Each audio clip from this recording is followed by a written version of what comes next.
അങ്ങനെയാണെങ്കിൽ ഈ തിരഞ്ഞെടുപ്പ് പ്രധാനമായും ചർച്ച ചെയ്യുന്ന വിഷയങ്ങൾ ഇപ്പോൾ മുനിസിപ്പാലിറ്റിയിലെ വികസനമടക്കം പാലക്കാട് മണ്ഡലം സജീവമായി ചർച്ച ചെയ്യുന്നുണ്ട് എന്നാണ് ഇടതുപക്ഷം പറയുന്നത്. പക്ഷേ അതിനുമപ്പുറം ഈ മുസ്ലിം വോട്ടുകൾ ഇപ്പോഴും UDF കേന്ദ്രീകരിക്കാനുള്ള ടെൻഡൻസി SDPI, വെൽഫെയർ, ജമാഅത്തെ ഇവ രണ്ടും പാലക്കാട് പിന്തുണ പ്രഖ്യാപിച്ചിരിക്കുന്നത് കോൺഗ്രസ് സ്ഥാനാർത്ഥിക്കാണ്. ചേലക്കരയിൽ സ്ഥാനാർത്ഥി SDP പിന്തുണ പ്രഖ്യാപിച്ചത് PV അൻവറിൻ്റെ പാർട്ടിക്കാണ്. പാലക്കാട് SDP ആകട്ടെ ലഘുലേഖകൾ വിതരണം ചെയ്തു തുടങ്ങുകയും ചെയ്യും. SDPI എന്ന് പറയുന്നതും ജമാഅത്ത് ഇസ്ലാമി എന്ന് പറയുന്നതും തീവ്ര വർഗീയ പാർട്ടികളാണ്. RSSൻ്റെ കൗണ്ടർ പാർട്ടാണ് ജമാഅത്ത് ഇസ്ലാമി. ഒന്ന് ഹിന്ദുത്വ രാജ്യം സൃഷ്ടിക്കണം എന്ന് പറയുന്നു, മറ്റൊന്ന് ഇസ്ലാമിക രാഷ്ട്രം സൃഷ്ടിക്കണം എന്ന് പറയുന്നു. ഈ രണ്ട് വർഗീയ ശക്തികളും ഇടതുപക്ഷത്തിനെതിരാണ് ഇവിടെ കേരളത്തിൽ. ഇവിടെ ജമാഅത്ത് ഇസ്ലാമിയുടെയും SDP തടങ്കൽ പാളയത്തിലാണ് ലീഗും കോൺഗ്രസും. സ്വതന്ത്രമായ രാഷ്ട്രീയ നിലപാടില്ലാതെ ഒരു പാർട്ടിയായിട്ട് ഇത് മാറിയിരിക്കുകയാണ്. 4 മുസ്ലിം വോട്ട് കിട്ടട്ടെ എന്ന് വിചാരിച്ചിട്ട് ഏറ്റവും ഉന്നതമായ രാഷ്ട്രീയ തുലച്ചിരിക്കുകയാണ്. അതിൻ്റെ ഭാഗമായിട്ടാണ് ഈ SDP അതുപോലെ തന്നെ ഈ പറയുന്ന ഏറ്റവും പ്രധാനപ്പെട്ട ജമാഅത്തെ ഇസ്ലാമി അതിൻ്റെ രാഷ്ട്രീയ സംവിധാനവുമായി ചേർന്ന് ലീഗും അതുപോലെ തന്നെ കോൺഗ്രസും പ്രവർത്തിച്ചുകൊണ്ടിരിക്കുന്നത്. അവർക്ക് യഥാർത്ഥത്തിൽ മതനിരപേക്ഷ ഉള്ളടക്കത്തെപ്പറ്റി പറയാൻ യാതൊരു ഒരവകാശവുമില്ല. പക്ഷേ ഒരവകാശവുമില്ല. ന്യൂനപക്ഷങ്ങൾക്കിടയിലെ മതേതര പാർട്ടി എന്ന് മാഷാണ് ലീഗിനെ വിശേഷിപ്പിച്ചത്. അല്ല, മതേതര പാർട്ടിയായിരുന്ന സ്ഥാനത്താണല്ലോ മാറിയത്. മതേതര നിലപാട് അവർ സ്വീകരിച്ചിരുന്നു. പല കാര്യത്തിലും ഉള്ളതുപോലെ കാണണമല്ലോ. ആ നിലപാട് സ്വീകരിക്കുമ്പോൾ അന്ന് കോൺഗ്രസ് ഉൾപ്പെടെ നേരെ മറുഭാഗത്ത് നിൽക്കുകയായിരുന്നു. അപ്പോൾ കോൺഗ്രസിൽ നിന്ന് വിഭിന്നമായി മതനിരപേക്ഷ ഉള്ളടക്കം സ്വീകരിക്കാൻ നമുക്ക് അറിയുന്നത് പോലെ പൗരത്വ ഭേദഗതി നിയമം ഉൾപ്പെടെയുള്ള പ്രശ്നം വന്നപ്പോഴും ഇപ്പോഴും നമുക്കറിയാം വളരെ പ്രധാനപ്പെട്ട പ്രശ്നമാണ് ഏക സിവിൽ കോഡിൻ്റെ പ്രശ്നം. ആ പ്രശ്നം വന്നപ്പോഴും എല്ലാം ലീഗ് കോൺഗ്രസിൽ നിന്ന് വിഭിന്നമായ നിലപാട് സ്വീകരിച്ചിട്ടുണ്ട്. ആ സ്വീകരിച്ച നിലപാടിനെ മതനിരപേക്ഷ ഉള്ളടക്കത്തോടുകൂടി ഞങ്ങൾ സ്വാഗതം ചെയ്തിട്ടുണ്ട്. എന്നാൽ കഴിഞ്ഞ 18ാം ലോക്സഭാ തെരഞ്ഞെടുപ്പിലെ പാർലമെൻറ്റ് സംവിധാനത്തിൻ്റെ ഭാഗമായിട്ടുള്ള തിരഞ്ഞെടുപ്പ് പോരാട്ടത്തിൽ ഇവിടെ കോൺഗ്രസിൻ്റെ ഏറ്റവും പ്രധാനപ്പെട്ട കരുത്തായി നിന്നത് മലബാറിൽ പ്രത്യേകിച്ച് മുസ്ലിം സാന്ദ്രതയുള്ള മേഖലയിൽ പ്രത്യേകിച്ച് ഈ ജമാഅത്ത് ഇസ്ലാമിയും SDP ലീഗും ചേർന്ന് UDFൻ്റെ ഭാഗമായിട്ട് മാറുന്ന കാഴ്ചയാണ് നമ്മൾ കണ്ടത്. അതിപ്പോഴും പാലക്കാടും തുടരുകയാണ്. അതുകൊണ്ടാണ് ഞാൻ പറഞ്ഞത് ഇവർക്ക് കൃത്യമായ നിലപാടില്ല. ഈ വർഗീയ ശക്തിയുടെ പിടിയിലാണ് ഈ ലീഗ് ഉൾപ്പെടെ ഇപ്പോൾ നിൽക്കുന്നത്. അത് ഈ പാലക്കാട് ആർക്ക് ഗുണം ചെയ്യും? മറുഭാഗത്ത് BJPയുടെ രണ്ടാൾക്ക് ഗുണം ചെയ്യുമെന്നുള്ളതല്ല പ്രശ്നം. അത് ദൂരവ്യാപകമായ ഫലമുളവാക്കുന്ന ഒന്നാണ്. അത് തിരിച്ചറിയുന്ന ജനം കൃത്യമായിട്ട് ഇടതുപക്ഷത്തിന് അനുകൂലമായി വോട്ട് ചെയ്യും. ഓക്കെ, പക്ഷേ PPDVയുടെ കാര്യത്തിൽ നടന്ന അധ്യായമല്ല എങ്കിൽ പോലും അതിന് കേസും കൂട്ടവുമായി നടക്കുന്നുണ്ട്. ഈ ഒരു പൊതുബോധത്തിൻ്റെ പിടിയിൽ PPDV പോലെ ഞാനിപ്പോഴും മനസ്സിലാക്കുന്നത് PPDV പറഞ്ഞത് ഇനി അന്വേഷണത്തിലൂടെ വെളിപ്പെട്ടു വരേണ്ട വിഷയമാണ്. പക്ഷെ അതിനു മുൻപ് തന്നെ PPDV ക്രൂശിച്ചു എന്നൊരു തോന്നൽ മാഷിനുണ്ട്. മാഷിനറിയാമല്ലോ. നിങ്ങളല്ലേ അതെല്ലാം ഉണ്ടാക്കിയത്? വേറെ ആരുണ്ടാക്കിയതാ? നിങ്ങൾ CPIM സംരക്ഷിക്കുന്നു എന്നതിനെപ്പറ്റി എത്ര ദിവസം ചർച്ച ചെയ്ത് നിങ്ങൾ? അതായത് ഞങ്ങൾ ശരിയായ നിലപാടാണ് അതിൽ സ്വീകരിച്ചത്. പാർട്ടി ആദ്യമല്ല, ഇപ്പോഴും അന്നും അതെ ഇന്നും അതെ. പാർട്ടിയുടെ നിലപാടെന്താ? സതുദ്ദേശപരമായിരുന്നു. പാർട്ടി ഒരു കാര്യം വളരെ വ്യക്തമായിട്ട് പറഞ്ഞു. ദിവ്യ അവിടെ സംസാരിച്ചത് അദ്ദേഹം ആത്മഹത്യ ചെയ്തിട്ടില്ല നോക്കാം. എവിടെയെങ്കിലും വാർത്തയാവുമോ? ഇല്ല.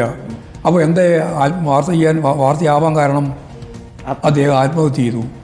ആത്മഹത്യ ചെയ്യാനിടയാവുന്ന ഒരു കാര്യം സംബന്ധിച്ചുള്ള യോഗത്തിലെ പ്രസംഗം പുറത്തു വന്നു. എല്ലാവരും കേൾക്കെ അത് പുറത്തു വന്നു.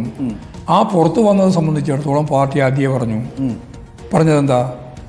ഇങ്ങനെയുള്ള ഒരു യോഗത്തിലല്ല ഈ ഒരു പ്രശ്നം കൈകാര്യം ചെയ്യേണ്ടിയിരുന്നത് എന്ന് പാർട്ടി ജില്ലാ സെക്രട്ടേറിയറ്റ് കൃത്യമായിട്ട് പത്രസമ്മേളനത്തിൽ വാർത്താക്കുറിപ്പിൽ കൊടുത്തു. അത് ശരിയായിരുന്നു. 24 മണിക്കൂറിനിടയിൽ പൊതുജന സംവിധാനവുമായിട്ട് ബന്ധപ്പെട്ട സ്ഥാനം അവർ വഹിക്കുന്ന ജില്ലാ പഞ്ചായത്ത് പ്രസിഡന്റാണ്. ആ ജില്ലാ പഞ്ചായത്ത് പ്രസിഡന്റ് സ്ഥാനത്ത് നിന്ന് ഒഴിവാക്കാൻ തീരുമാനിച്ചു. ഒഴിവായി. പിന്നെയുള്ള പ്രശ്നം എന്താ? പിന്നെ എല്ലാ പത്രക്കാരും എന്നോട് ഉൾപ്പെടെ ചോദിച്ചത് എന്താ? എന്തേ നിങ്ങൾ പാർട്ടിയുടെ ഭാഗമായിട്ട് നിലപാട് സ്വീകരിക്കാത്തത്? അന്ന് ഞാൻ പറഞ്ഞു, ജനങ്ങളുമായിട്ട് ബന്ധപ്പെട്ട പ്രശ്നം ജില്ലാ പഞ്ചായത്താണ്. അതിൻ്റെ പ്രസിഡന്റ് സ്ഥാനമാണ്. അതിപ്പോൾ ഒഴിവായി. പാർട്ടിയുടെ നിലപാടും നടപടിയെ സംബന്ധിച്ചിടത്തോളം അത് നമ്മുടെ ആഭ്യന്തര പ്രശ്നമാണ്, പാർട്ടിയുടെ ആഭ്യന്തര പ്രശ്നമാണ്. അത് കൈകാര്യം ചെയ്യുന്നതിന് വേണ്ടി സംഘടനാപരമായ നിലപാടുകളും രീതിയും പാർട്ടി എല്ലാ കാലത്തും കൈകാര്യം ചെയ്തിട്ടുണ്ട്. ഇതിലും അത് തന്നെയാണ് കൈകാര്യം ചെയ്യുക എന്ന് അന്നേ പറഞ്ഞു വെച്ചു. അത് സംബന്ധിച്ച് പാർട്ടി ജില്ലാ കമ്മിറ്റി ചർച്ച ചെയ്തിട്ടാണ് നിലപാട് സ്വീകരിച്ചത്.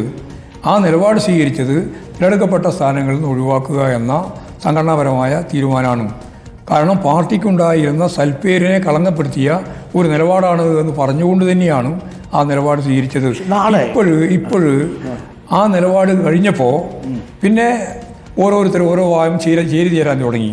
ഞങ്ങൾക്ക് ചേരി ചേരേണ്ട കാര്യമൊന്നുമില്ല, ഞങ്ങൾ കൃത്യമായ നിലപാട് സ്വീകരിച്ച് മുമ്പോട്ടേക്ക് പോകും, തെറ്റായ ഒരു പ്രവണതയെയും ഈ പാർട്ടി വെച്ച് പൊറിപ്പിക്കുകയും ചെയ്യില്ല, ശരിയായ എല്ലാറ്റിനെയും പരിപോഷിപ്പിക്കുകയും ചെയ്യും.